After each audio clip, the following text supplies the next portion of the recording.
comemoração aos 25 anos do ECA, Estatuto da Criança e do Adolescente, o 10º Seminário de Extensão Universitária, por meio do Instituto de Investigação da Situação da Criança e do Adolescente, debateu com professores, alunos e convidados as conquistas e desafios das políticas voltadas aos direitos desses públicos no Brasil. É um debate que está na nossa sociedade. A gente quis fazer um debate mais acadêmico, né, mostrando aspectos para além do senso comum em relação à questão da maioridade penal.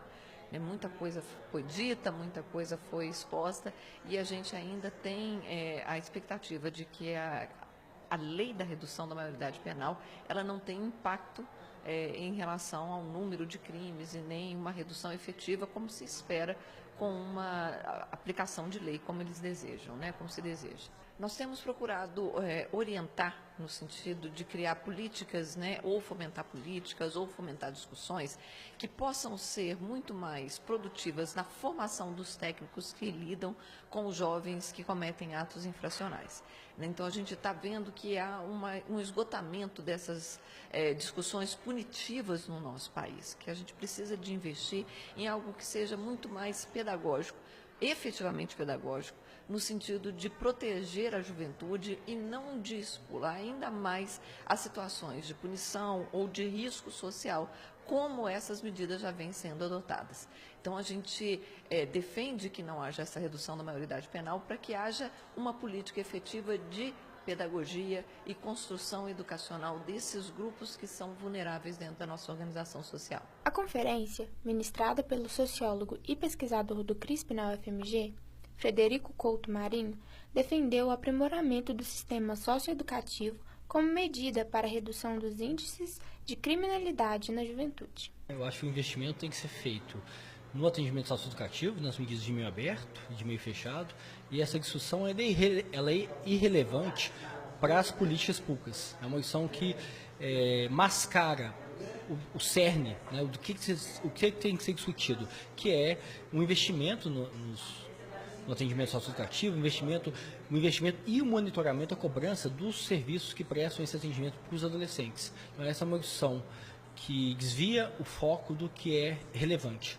Esse aprimoramento vai ter um impacto, né, vai interromper a trajetória infracional dos adolescentes e vai reduzir os crimes cometidos e a vitimização dos adolescentes, né, que a gente não pode esquecer que os adolescentes são autores de atos infracionais, mas também são vítimas de vários tipos de crimes. Então isso vai ter um impacto no médio e longo prazo.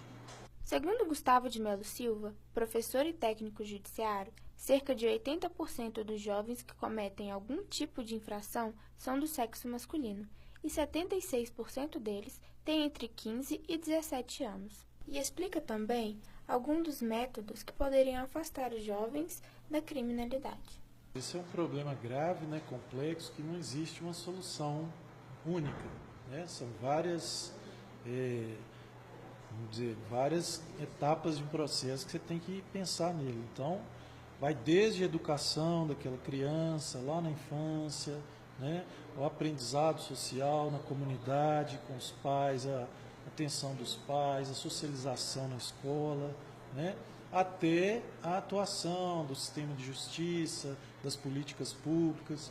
Então, de forma que é um problema complexo, que exige a atuação de várias instituições da sociedade e até mesmo da própria sociedade, no interesse de tentar resolver essa situação. A tentativa de pegar esses jovens e colocá-los no sistema carcerário não parece a solução mais viável para o problema.